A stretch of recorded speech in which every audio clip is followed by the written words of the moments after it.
"Don't sign it, sir." The voice was a mere whisper, as light as a breath yet as sharp as a dagger, slicing through the thick air, heavy with expensive perfume and the clinking of crystal glasses in the ballroom of the Grand Astoria Hotel.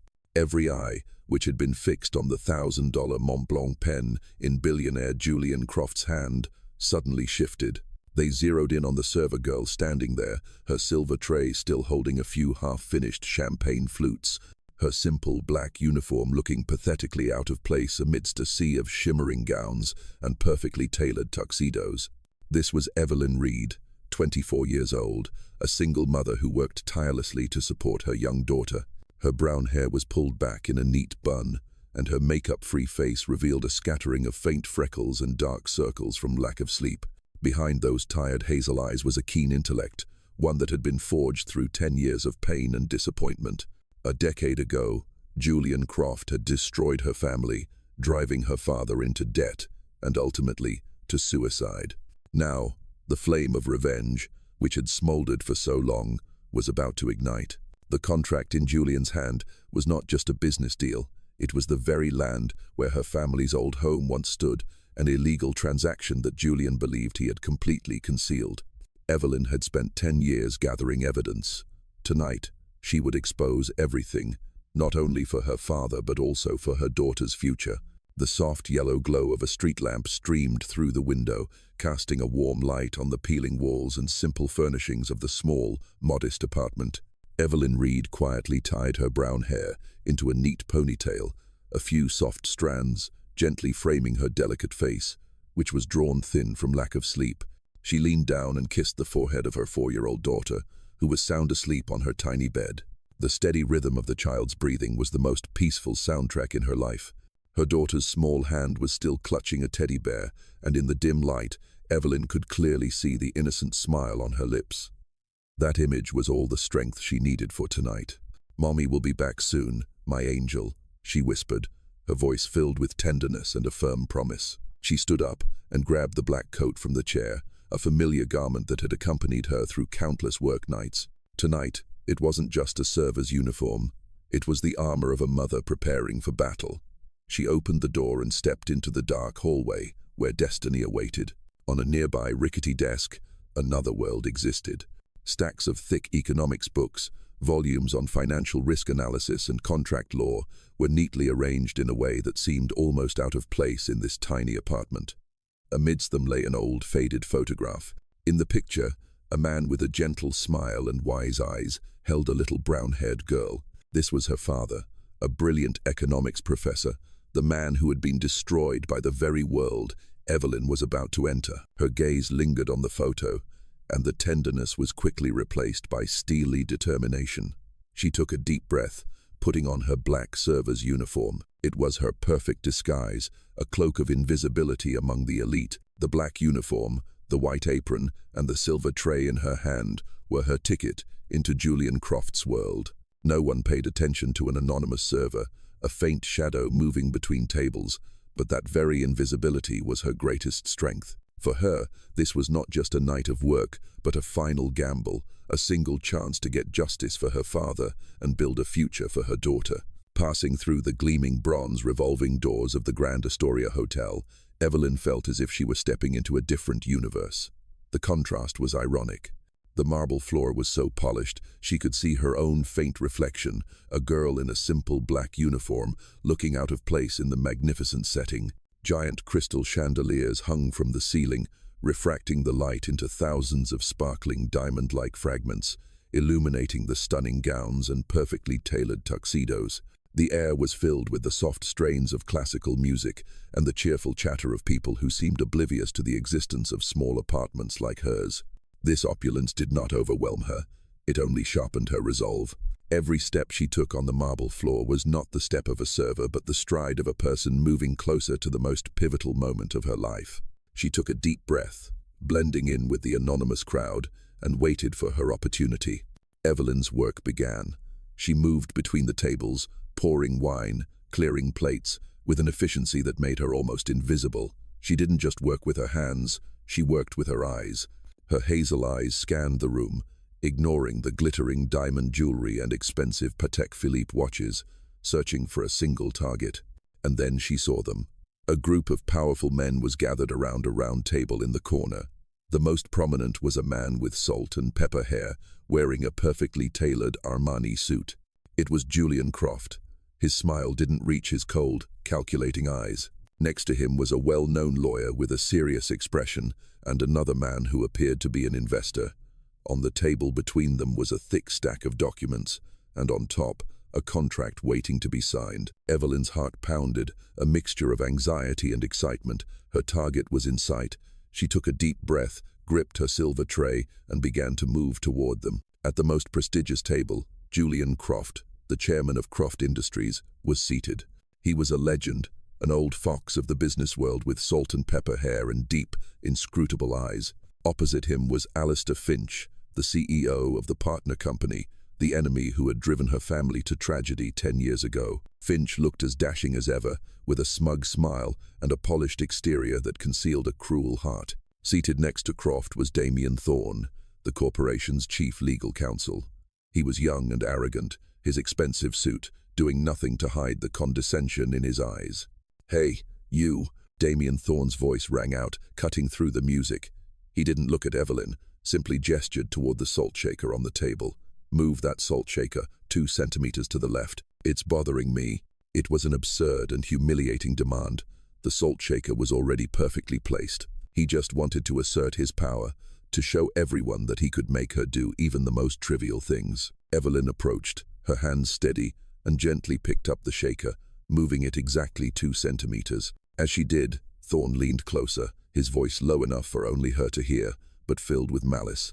"I've been watching you. You seem distracted. Remember your place here. You're paid to serve, not to think.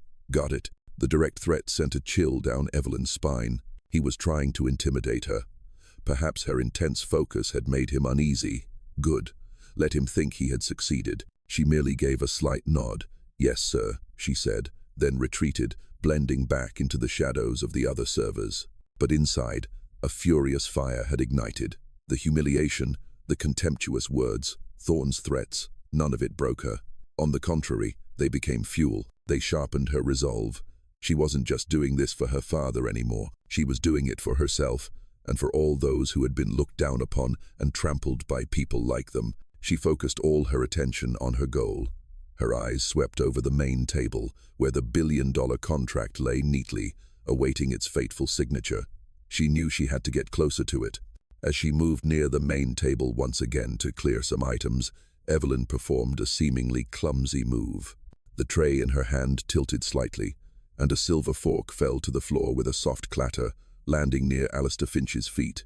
"Oh, I'm so sorry," she mumbled, her face showing remorse. Finch frowned with annoyance, waving his hand for her to clean it up. Evelyn bent down, her hair falling to cover her face. In the brief moment she picked up the fork, her eyes darted to the contract on the table. Her heart pounded. She saw it. The complex legal language, the dense numbers.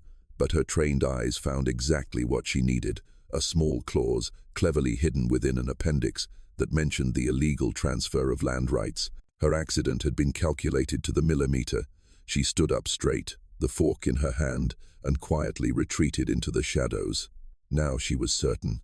The trap had been set, just as it was 10 years ago, and she was the one who would spring it.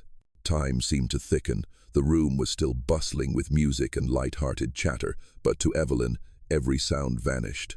Her world narrowed, leaving only the main table, the ivory-colored contract, and the Mont Blanc pen in Julian Croft's hand. That pen, sparkling under the crystal chandeliers, was no longer just a writing tool. It had become a gavel, about to stamp the downfall of an empire and repeat her family's tragedy. This was the moment she had been waiting for, had rehearsed 1,000 times in her mind over the last 10 years. Her heart hammered against her chest like a frantic drum, yet her hands holding the silver tray were strangely steady. The insults, the contemptuous glances, Damien Thorne's threats, they were no longer a source of pain. They had crystallized into a cold focus, a razor-sharp energy. Using the pretext of pouring more wine, Evelyn gracefully approached the main table. She moved with the seamless grace of someone who had done this job for too long, an invisibility honed to perfection. She filled Alistair Finch's glass, then Damien Thorne's, and finally Julian Croft's. Croft's hand was hovering over the final page of the contract. The pen's nib was just a few centimeters from the paper. Cheers to a successful partnership. Alistair Finch raised his glass, his smile a thinly veiled display of triumph. His eyes gleamed with greed as he looked at the signature about to be placed. Damien Thorne also joined in the laughter, a sycophantic smile on his face. "This is a glorious new chapter for Croft Industries, Mr. Chairman. A brilliant decision." Everything was unfolding exactly as planned, a perfect drama. Just as Croft's pen was about to touch the paper, Evelyn leaned forward as if to clear an empty glass. Her breath brushed lightly past the billionaire's ear, carrying an urgent warning. "Don't sign it, sir." Her whisper was swallowed by the music, but to Julian Croft, who was used to listening for what wasn't said, it resonated like thunder. He froze.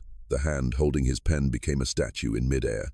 His eyes, fixed on the contract, slowly lifted, a razor-sharp gaze sweeping across the server's face. This was the moment she had been waiting for, had rehearsed 1,000 times in her mind over the last 10 years. Her heart hammered against her chest like a frantic drum, yet her hands holding the silver tray were strangely steady. The insults, the contemptuous glances, Damien Thorne's threats, they were no longer a source of pain. They had crystallized into a cold focus, a razor-sharp energy. Julian Croft's eyes were locked on her. The initial surprise morphed into a frown, and then a deeply scrutinizing look. He didn't recognize her, but his eyes were filled with suspicion. "What are you talking about?" Damien Thorne spoke up, his voice higher than usual, his face a mask of annoyance. "Do you even know who you're talking to?" Evelyn didn't answer. She only looked directly at Julian, her hazel eyes no longer tired but full of defiance. "Mr. Croft," she said, her voice no longer a whisper but clear and distinct. "That contract, it's a trap. They're deceiving you." The entire room fell into a dead silence. The music stopped. All eyes were on her. She had said it, tearing away her own cloak of invisibility. The sudden halt lasted only a second, but it was enough to shatter the celebratory atmosphere. Alistair Finch was the first to notice. His smile froze. "What is it, Julian?" But Damien Thorne, showing a guilty conscience, reacted more violently than anyone else. He sprang to his feet, his chair scraping against the marble floor with a piercing shriek. He pointed a finger directly at Evelyn's face, his voice rising, his arrogance morphing into pure fury. "Who do you think you are? What could a little server possibly know? Are you insane? Get out of here right now. Security, get this crazy woman out of here." Thorne's outburst was like a fuse. The entire banquet table erupted in laughter, laughter filled with mockery, contempt, and glee. The laughter of the powerful seeing someone beneath them dare to do something so ridiculous. The Rolex-wearing shareholder shook his head in disdain. Probably just wants attention for a bigger tip. Such trashy behavior. A lady with a pearl necklace wrinkled her nose. "What a disaster. My evening is ruined by a lunatic. What kind of service is this hotel providing?" The murmurs spread through the room like wildfire. Evelyn was instantly turned into a spectacle, a crazy person who dared to disrupt a multi-billion-dollar event. The hotel manager, a thin man with a perpetually worried expression, went pale. He rushed over, grabbed Evelyn's arm, his voice trembling. "Miss Reed, what are you doing?" "I apologize, Mr. Croft. I apologize to everyone. This is my fault. I'll get her out of here immediately." He tried to pull her away, but Evelyn didn't budge. Her feet were rooted to the floor. She ignored the growing laughter, the manager's tightening grip, the risk of being fired and losing her only source of income. Her eyes, clear and unwavering, remained fixed on Julian Croft. And that was the strange thing. While everyone else laughed, Julian Croft did not. The initial surprise on his face had vanished, replaced by a deep, calculating observation. The look of an experienced old fox of the business world analyzing his prey, or rather, an unexpected element that had just appeared on his chessboard. He saw no insanity in this girl's eyes. He saw a frightening composure, a confidence that was completely out of place with the uniform she was wearing. He saw something familiar, a flash of intelligence he had once seen in an old friend. The manager became increasingly frantic. "Come on, you're fired. Don't make things worse." Evelyn gently pushed his hand away. It was a small but powerful motion, and then she spoke. She was no longer whispering. Her voice was clear, not loud but distinct enough for those at the nearest tables to hear, cutting through the mocking laughter. She looked directly into Julian Croft's eyes, but her words were like a poisoned spear aimed straight at Damien Thorne. "Ask your lawyer," she said, her voice sharp, each word emphasized, about the reverse takeover clause hidden on page 47. It allows Finch to void the contract and gain full control of your shares if the project encounters legal issues. The sentence was like a ticking time bomb that had just been triggered. The laughter died. The smile on Alistair Finch's face vanished. Damien Thorne turned pale, sweat beginning to bead on his forehead. The entire room, from mocking chaos, suddenly fell into a tense, suffocating silence. From a ridiculous spectacle, Evelyn had suddenly become the center of a multi-billion-dollar chess game. The first move had been made, and the chessboard had been completely flipped. The silence that enveloped the ballroom was heavy and suffocating. Evelyn's two words, page 47, were like a stone dropped into a still lake, creating ripples of doubt that spread everywhere. Every eye, which had been looking at her as a lunatic, now shifted to Damien Thorne, who had just been publicly challenged. He became the reluctant center of attention, placed under the spotlight of hundreds of curious and scrutinizing pairs of eyes. Thorne tried to regain his composure, but the panic in his eyes gave him away. He let out a forced, hollow laugh that sounded completely out of place in the silent room. "Page 47, nonsense," he said, his voice a little higher than usual. "This girl must watch too many movies. A reverse takeover clause. It's ridiculous. That's something you only find in textbooks." He hurriedly flipped through the contract, his hands slightly trembling. His panic made him clumsy. With the intention of hiding something, he intentionally flipped past page 47 inches a hurry, stopping on page 42, a page full of standard, harmless clauses. "Here, page 47, he lied shamelessly, holding the page up as if presenting an alibi. "There's nothing special, just standard clauses about confidentiality and non-compete agreements. Can you even read?" He ended with a sarcastic remark, trying to belittle Evelyn and regain control of the situation. A few people, those who always believed in power and status, started to breathe a sigh of relief. They were ready to believe the word of the prestigious chief legal counsel of Croft Industries rather than an anonymous server. "I told you so," one person whispered. "She just wants to cause trouble." But not everyone was convinced. The seed of doubt had been planted. Mrs. Winston, the elderly major shareholder who had once worked with Evelyn's father, frowned slightly. She was a seasoned investor, and her gut feeling was screaming that something was wrong. "Wait, Damien," she said, her voice quiet but full of authority, making Thorne jump. "I want to see that page. I'll see it for myself." Mrs. Winston's request was a second hammer blow to Thorne's plan. He couldn't refuse a major shareholder. The suspicion began to grow stronger. Julian Croft's assistant, a young man who always stood silently behind him, now looked visibly pale. He was the one who had reviewed this contract with Thorne. Had he missed something, or had he trusted his superior too much, the one who told him to just glance over the appendices? Alistair Finch began to feel genuine unease. He glared at Thorne, a look as sharp as a knife, signaling him to quickly resolve this mess before everything spiraled out of control. But Evelyn gave them no opportunity. She didn't waver, didn't argue about Thorne showing the wrong page. She knew she had a weapon even more powerful than the truth printed on the paper. She slowly placed the silver tray on a nearby table. The clink of metal on wood created a sharp sound in the silent space. The action was a declaration. She was no longer a server. She was the one holding the key to the game. She reached into her apron pocket and pulled out a yellowed, carefully folded piece of paper. It looked so out of place and old compared to the glamour of the party. She gently placed it on the table, right next to the billion-dollar contract. "My father wrote about this trap." Her voice was calm, but carried the weight of 10 years of resentment and loss. Everyone held their breath, looking at the paper. The crystal lights illuminated the handwritten notes, neat and scholarly, slightly faded with time. On it were a few lines of analysis of a complex legal clause structure, and at the end, a line of warning was underlined twice. Trap clause: full transfer of parent company assets within 30 days of any change in the executive board of the partner company. That was the reverse takeover clause in the flesh, a monster hidden in plain sight, a perfect plan to swallow an entire corporation without firing a single shot.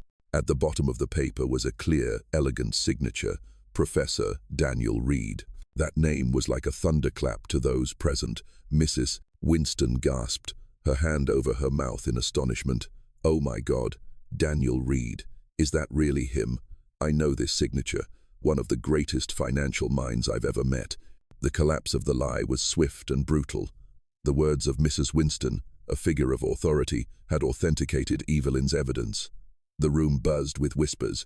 All suspicion was now pointed directly at Thorne and Finch. Julian Croft needed no further proof. He didn't look at Evelyn, but turned to his trembling assistant. His voice was deep and icy, stripped of any warmth. "Alex, check page 47. Immediately. Read it out loud for everyone to hear." The assistant, Alex, his face as white as paper, shakily flipped through the contract. This time, no one could stop him. His eyes scanned the pages, then stopped on page 47. His eyes widened, his pupils contracting in horror. He swallowed hard and looked up, his voice cracking. "Section 12, Appendix 4, page 47. He took a deep breath, reading each word with difficulty, as if they were hot coals. "In the event of any change in personnel, at the level of Chief Executive Officer or Chief Legal Counsel of Party B, within 90 days of signing, all assets and shares of parent company A shall be automatically transferred to Party B as a liquidation compensation, effective within 30 days. The room was dead silent. Even the soft music seemed to stop. Their plan was even more insidious than Evelyn had thought. They weren't just targeting Finch making a personnel change in his own company. They were targeting Damien Thorne himself. He would resign right after the contract was signed, activating the clause and handing all of Croft Industries to Alistair Finch. Alistair Finch's face was as rigid as a stone statue. His triumphant smile had shattered into irreparable pieces. Damien Thorne was covered in a cold sweat, his shirt sticking to his back. He had been exposed, completely. Just then, the biggest twist of the new chapter truly unfolded, a move that no one, not even Evelyn, could have expected. Julian Croft slowly turned his head, his deep-set eyes looking directly at Evelyn. It was no longer a look of assessment, but one of complete understanding, as if he had known everything all along. He spoke, his voice low and clear, using her full name, a name no one in this room knew. "Why are you here, Evelyn Reed?" The question wasn't an interrogation. It was a confirmation. He used her last name, her father's last name. It showed he knew more than he let on. This game had more than 3 players. Julian Croft, the old fox, was also a player in this chess match, and it seemed he had been waiting for Evelyn's move for a very long time. The entire room held its breath. It wasn't over. The reveal was only the beginning. The name Evelyn Reed echoed in the dead silence, not as a question, but as a statement. Julian Croft had revealed his hand, showing everyone that he was not an innocent victim about to be swindled. He was a director who had been waiting for his leading actress to step onto the stage. That single sentence shattered Evelyn's final layer of disguise. She was no longer the anonymous server, no longer the mysterious disruptor. She stood tall under the crystal chandeliers, in the stance of a daughter demanding justice for her father. She took a deep breath, completely shedding the role she had played all night, all these years. Because 10 years ago, she began, her voice echoing, clear and sharp. Each word was a hammer blow to the silence, to the consciences of those present. Her eyes were fixed on Alistair Finch, who was cowering in his chair, his usual polished veneer stripped away, leaving only naked cowardice. The man sitting right there, Alistair Finch, used this very clause, with a few minor changes, to destroy my father's company, Professor Daniel Reed's company. He tricked my father into signing a partnership contract, then staged a small personnel change within his own company to trigger the trap. He stole everything from him, the career he had built his entire life, the honor of a brilliant economist, and ultimately, indirectly took his life. A murmur of astonishment arose in the room. The tragic story of the collapse of Reed Consulting, a mysterious bankruptcy 10 years ago that the media had only cursorily reported, was suddenly brought back to life with all its horrible details. Finch had built his empire on the ashes of her family. Evelyn didn't stop. She turned her dagger-sharp gaze toward Damien Thorne. He was trembling like a cornered rat, his collar soaked with sweat. He avoided her eyes, looking down at the floor as if there were a black hole he could escape into. "And I also know," she continued, her voice icy, "to pull off such a sophisticated scam right under Julian Croft's nose, he needed an inside man from within Croft Industries. Someone with enough authority to insert a malicious clause into the contract without being detected. Someone willing to sell their loyalty and their future for a pittance. And that person is Damien Thorne." Everything was now perfectly clear. The curtain had fallen on the act. Julian Croft nodded slowly. There was no surprise on his face. He had known. Everything that had happened tonight was just to confirm his suspicions. He stood up, his tall figure casting a shadow over the entire table, creating an invisible pressure. He picked up the contract, but instead of tearing it, he grabbed the Mont Blanc pen. With a decisive and powerful motion, he drew a thick black line across the signature page and wrote two large, bold words, "Null and void." The sound of the pen scratching on the paper was sharp and final. Then, he turned to Damien Thorne. His voice was devoid of any emotion, cold and ruthless like a death sentence. "You're fired. Security will escort you out. All of your assets, your bank accounts, your real estate, everything will be frozen immediately to assist in the investigation of fraud and betrayal." Thorne collapsed into his chair, his face ashen, unable to utter a single word. Two tall security guards in black suits had silently appeared. They walked over, grabbed Thorne's arms, and dragged him away like a broken doll.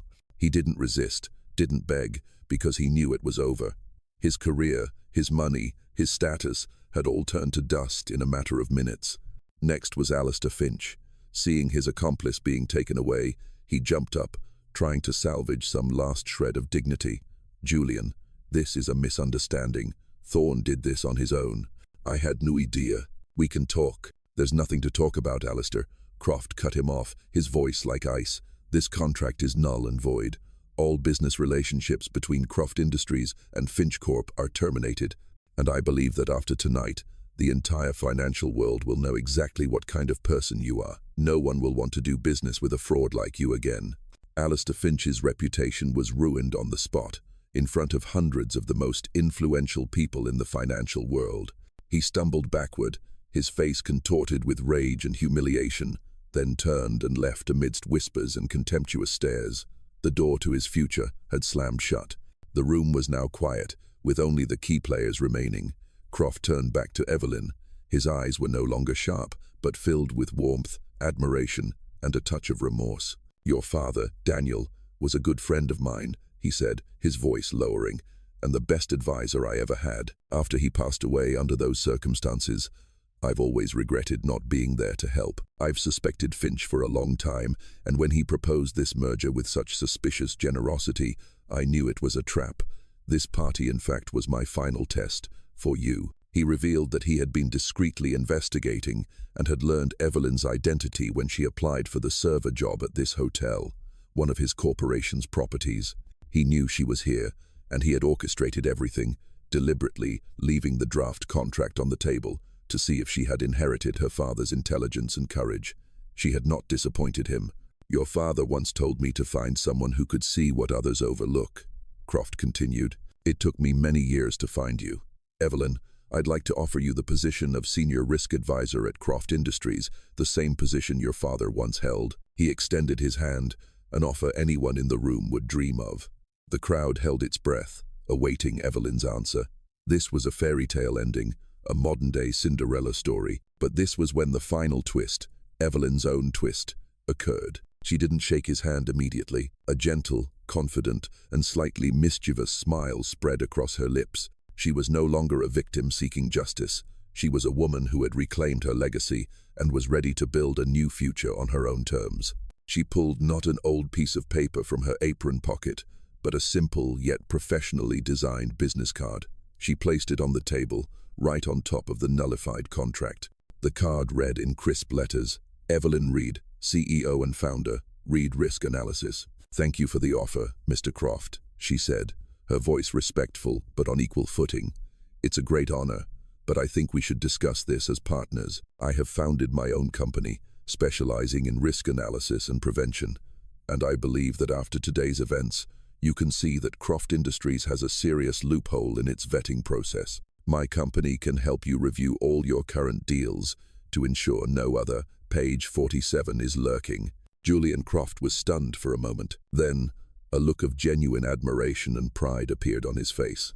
He withdrew his hand and picked up the business card, examining it with respect. This girl was not only smart and brave, but she also had vision and business acumen.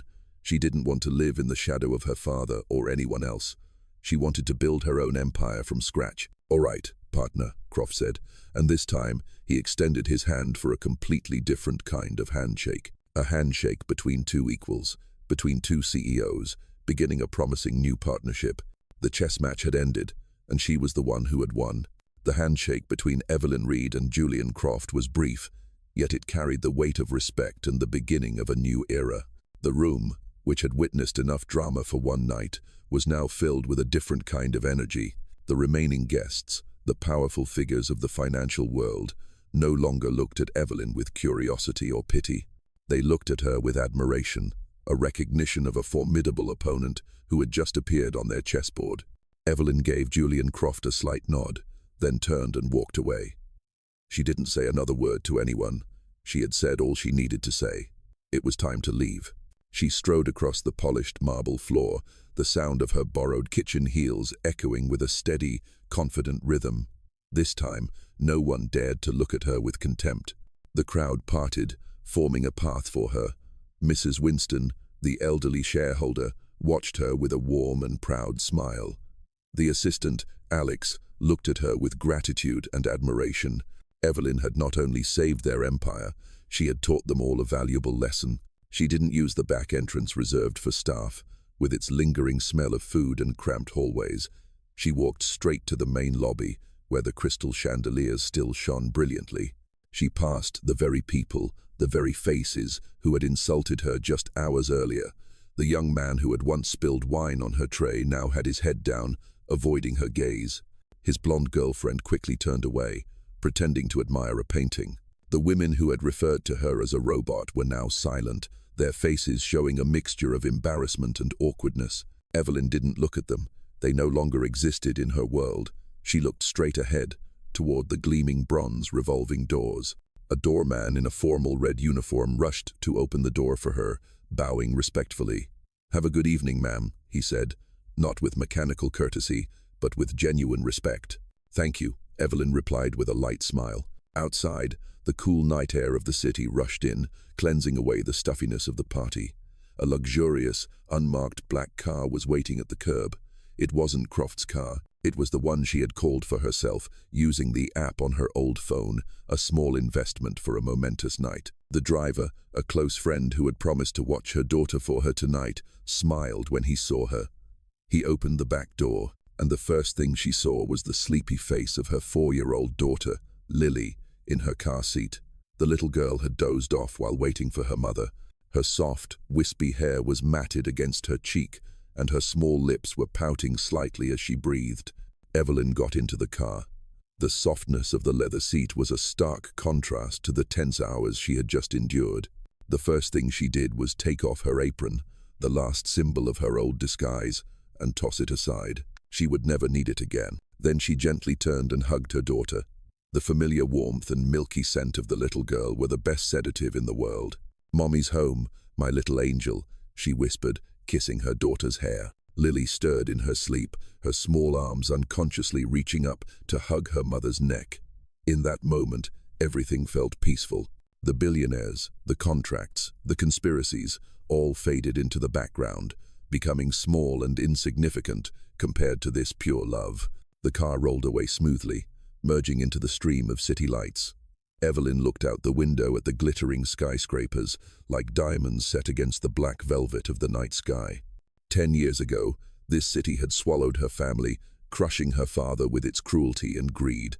Tonight, she had forced it to give back what it had taken. She had not only saved an empire and gotten justice for her father, she had affirmed her own worth in the most ruthless market. She won not with revenge, but with talent, courage, and the legacy of knowledge her father had left behind. That legacy wasn't money, it was intelligence and integrity. Her phone buzzed. A text message from Julian Croft.